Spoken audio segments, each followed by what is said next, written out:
এখন জানি না ওরা কোথায় আছে। তবে গতকালকে তাওয়াফ করার আগে, উমরাহ করার আগে ওদেরকে একটা জায়গা দেখাই দিছিলাম।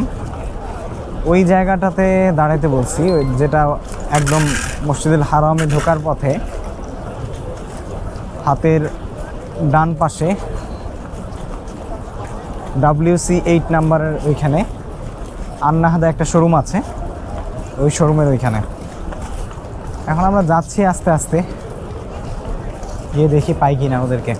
মাশাআল্লাহ, সকালে এই কবুতরগুলো দেখে খুব সুন্দর লেগেছিল। আজকে উমরাহ করে বের হয়েছি, সকালে আরও অনেক বেশি ছিল, এখন তুলনামূলক কম, তারপরে ওই পাশে আরও বেশি আছে। একটা জিনিস চোখে পড়লো, সেটা হচ্ছে এখানে দেখেন এতগুলো কবুতর, এত কবুতর, কিন্তু কবুতরের কোনো বিষ্ঠা বা ময়লা এখানে নাই। মানুষ এখানে সালাত আদায় করতেছে, একটু পর পর মানে ক্লিন করা হচ্ছে।